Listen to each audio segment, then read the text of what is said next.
ಬಿಜೆಪಿಯ ನೀತಿ ಧೋರಣೆಗೆ ಸಿಎಂ ಹಾಗೂ ಡಿಸಿಎಂ ಗುಡುಗಿದ್ದಾರೆ. ಬೆಂಗಳೂರಿನ ಬಿವಿಕೆ ಅಯ್ಯಂಗಾರ್ ರಸ್ತೆಯಲ್ಲಿ 57 ಕೋಟಿ ವೆಚ್ಚದಲ್ಲಿ ವೈಟ್ ಟಾಪಿಂಗ್ ಕಾಮಗಾರಿ ಗುದ್ದಲಿ ಪೂಜೆಗೆ ಆಗಮಿಸಿದ್ದ ನಾಯಕರು ಜಿಎಸ್ಟಿಯಲ್ಲಿ ಆದ ಅನ್ಯಾಯ, ಮೋದಿ ಕೊಟ್ಟ ಭರವಸೆಯ ಬಗ್ಗೆ ಭಾರೀ ಟೀಕಾ ಪ್ರಹಾರವೇ ನಡೆಸಿದ್ದಾರೆ. ಈ ಬಗ್ಗೆ ವರದಿ ನಿಮ್ಮ ಮುಂದೆ.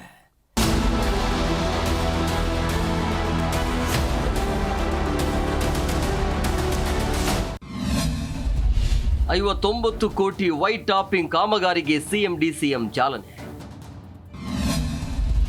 ಸರಿಯಾಗಿ ವೋಟ್ ಮಾಡದವರಿಗೆ ನಮ್ಮ ಕೊಡುಗೆ ಸಿದ್ದು ಡಿಕೆ.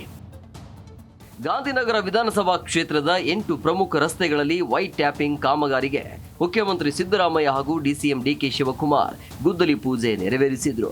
ಸುಮಾರು 57 ಕೋಟಿ ರೂಪಾಯಿ ಮೌಲ್ಯದಲ್ಲಿ ಕಾಮಗಾರಿ ಕೈಗೆತ್ತಿಕೊಂಡಿದ್ದು, ಕೆಲವು ತಿಂಗಳುಗಳಲ್ಲಿ ಕಾಮಗಾರಿ ಮುಗಿಸೋ ಭರವಸೆ ಸ್ಥಳೀಯ ಶಾಸಕ ಹಾಗೂ ಸಚಿವ ದಿನೇಶ್ ಗುಂಡೂರಾವ್ ಭರವಸೆ ನೀಡಿದ್ದಾರೆ.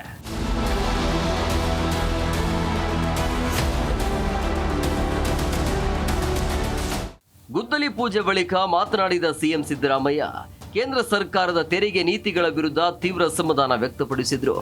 ಜಿಎಸ್ಟಿ ವ್ಯವಸ್ಥೆ ಆರಂಭಿಸಿದವರು ಮೋದಿ, 4 ರೇಟ್ಗಳನ್ನು ಮಾಡಿದ್ದು ಅವರೇ, ಈಗ 2 ರೇಟ್ಗಳನ್ನು ಮಾಡಿದ್ದಾರೆ. 8 ವರ್ಷಗಳಿಂದ ತೆರಿಗೆ ವಸೂಲಿ ಮಾಡ್ತಿದ್ರು. ಕರ್ನಾಟಕಕ್ಕೆ ಬಾಕಿಯಾದ 15,000 ಕೋಟಿ ನೀಡಿಲ್ಲ. ಈ ಹಣದಿಂದ ರಾಜ್ಯದ ಅಭಿವೃದ್ಧಿ ಕೆಲಸಗಳಲ್ಲಿ ವಿಳಂಬ ಉಂಟಾಗಿದೆ ಅಂತ ಹೇಳಿದ್ರು. 4 ರೇಟ್ ಇದ್ದದನ್ನ 2 ರೇಟ್ ಮಾಡ್ಬಿಟ್ರು, ರ್ಯಾಷನಲೈಸ್ ಮಾಡ್ಬಿಟ್ರು. 8 ವರ್ಷ ತೆರಿಗೆ ತಕೊಂಡು ಈಗ ನರೇಂದ್ರ ಮೋದಿ ಅವರು ಫೋಟೋ ಹಾಕೊಂಡು ನಾವು ದೀಪಾವಳಿ ಗಿಫ್ಟ್ ಅಂತಾರಲ್ಲ, ಇದು ನ್ಯಾಯನಾ? ಹೇಳ್ರಿ ನೀವೇ. ಏನ್ ನಮಗೆಲ್ಲ ಗುಂಡಿ ಮುಚ್ಚಿಲ್ಲ. ಇವ್ರ ಕಾಲದಲ್ಲಿ ಗುಂಡಿ ಮುಚ್ಚಿದ್ರ?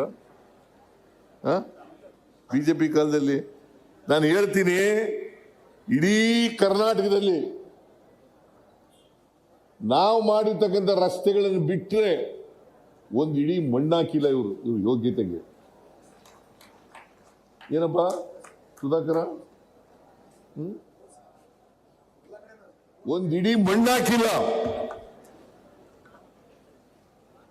ಗುಂಡಿ ಮುಚ್ಚಲಿಲ್ಲ. ಗ್ಯಾರಂಟಿ ಯೋಜನೆಗಳನ್ನ ಜಾರಿ ಕೊಟ್ಬಿಟ್ರು. ದುಡ್ಡಿಲ್ಲ ಸರ್ಕಾರದಲ್ಲಿ ಅಂತ ಏನ್ ಅಶೋಕ, ವಿಜೇಂದ್ರ, ಯಡಿಯೂರಪ್ಪ ಎಲ್ಲ ಮಾತಾಡಿದ್ದೆ. ಅವ್ರಿಗೇನು ಗೊತ್ತಿಲ್ಲ ಪಾಪ. RSS ಅವ್ರು ಏನು ಹೇಳ್ಕೊಡ್ತಾರೆ ಹಂಗೆ ಬಾಯ್ಪಾಠ ಮಾಡೋದು, ಗಿಳಿ ಪಾಠ. RSS ನವ್ರು ಏನು ಹೇಳ್ಕೊಡ್ತಾರೆ ಅದು ಗಿಳಿ ಪಾಠ. ಹಿಂಗೆಂತ ಹೇಳಪ್ಪ, ಹಿಂಗೆ ಹೇಳು. ರಾಮ ಅಂತನೂ ರಾಮ, ಕೃಷ್ಣ ಅಂತನೂ ಕೃಷ್ಣ, ಈ ಥರ ಹೇಳ್ಕೊಡೋದು. ಈ ವೇಳೆ ಡಿಸಿಎಂ ಡಿಕೆ ಶಿವಕುಮಾರ್ ಮಾತನಾಡಿ, ಪ್ರಧಾನಿ ನರೇಂದ್ರ ಮೋದಿ ಮೆಟ್ರೋ ಹಳಿದಿ ಮಾರ್ಗ ಉದ್ಘಾಟನೆಗೆ ಬಂದಿದ್ದ ಸಂದರ್ಭದಲ್ಲಿ ನಗರದ ಅಭಿವೃದ್ಧಿಗೆ 1.5 ಲಕ್ಷ ಕೋಟಿ ರೂಪಾಯಿ ಮೊತ್ತದ ಯೋಜನೆಗಳಿಗೆ ಅನುದಾನ ನೀಡಬೇಕು. ಮುಂಬೈ ನಂತರ ಬೆಂಗಳೂರು ಅತಿ ಹೆಚ್ಚು ತೆರಿಗೆ ನೀಡುತ್ತಿದೆ ಅಂತ ಮನವಿ ಮಾಡಿದೆ. ಆದರೆ ಅವರಿಂದ ಇದುವರೆಗೂ ಉತ್ತರ ಬಂದಿಲ್ಲ ಅಂತ ಹೇಳಿದ್ರು. ನಗರದಲ್ಲಿ 113 ಕಿಲೋಮೀಟರ್ ಉದ್ದದ ಎಲಿವೇಟೆಡ್ ಕಾರಿಡಾರ್ಗಳ ನಿರ್ಮಾಣಕ್ಕೆ ಸರ್ಕಾರ ತೀರ್ಮಾನ ತೆಗೆದುಕೊಂಡಿದೆ. ಮೊದಲ ಹಂತದಲ್ಲಿ 40 ಕಿಲೋಮೀಟರ್ ಉದ್ದದ ಟನಲ್ ರಸ್ತೆ ನಿರ್ಮಾಣಕ್ಕೆ ಮುಂದಾಗಿದ್ದೇವೆ. ಇದಕ್ಕೆ ಖಾಲಿ ಡಬ್ಬ ಸಂಸದನೊಬ್ಬ ಬರೀ ಟ್ವೀಟ್ ಮಾಡಿಕೊಂಡು ಟೀಕೆ ಮಾಡ್ತಿದ್ದಾನೆ ಅಂತ ಕಿಡಿಕಾರಿದ್ರು. ಈಗ ವೈಟ್ ಟ್ಯಾಪಿಂಗು ಕೂಡ ತಾವೆಲ್ಲ ನೋಡಿದ್ದೀರಿ.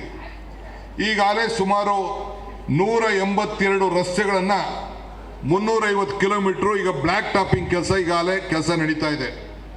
695 ಕೋಟಿ ರೂಪಾಯಿ ಕೆಲಸವನ್ನು ತೆಗೆದುಕೊಂಡಿದ್ದೇವೆ. ಈಗ ಮುಖ್ಯಮಂತ್ರಿಗಳು ಕೂಡ 110 ಕೋಟಿ ರೂಪಾಯಿ ಹೊಸ ಕೊಟ್ಟು 550 ಕಿಲೋಮೀಟರ್ ಡಾಂಬರೀಕರಣವನ್ನು ನಾವು ಮಾಡಿಕೊಂಡು ನಾವು ಬರ್ತಾ ಇದ್ದೇವೆ. ಮೇಜರ್ ರೋಡು 1650 ಕಿಲೋಮೀಟರ್ ಇದೆ ಬೆಂಗಳೂರು ನಗರದಲ್ಲಿ. ಒಟ್ಟಿನಲ್ಲಿ ಸಿಎಂ ಡಿಸಿಎಂ ಸೇರಿದ್ದ ಈ ಒಂದೇ ವೇದಿಕೆಯಲ್ಲಿ ಟೀಕಾಕಾರರ ಟೀಕೆಗಳಿಗೆ ಪ್ರತ್ಯುತ್ತರ ನೀಡಿದ್ದಾರೆ. ಖಾಲಿ ಡಬ್ಬ ಅಂತ ಬೆಂಗಳೂರು ಬಿಜೆಪಿ ಸಂಸದರ ವಿರುದ್ಧ ಗುಡುಗಿದ್ದಾರೆ. ಇಷ್ಟೆಲ್ಲ ಮಾಡಿ 57 ಕೋಟಿ ರೂಪಾಯಿ ಅಭಿವೃದ್ಧಿ ಕಾಮಗಾರಿ ಮಾಡ್ತಿದ್ದೇವೆ.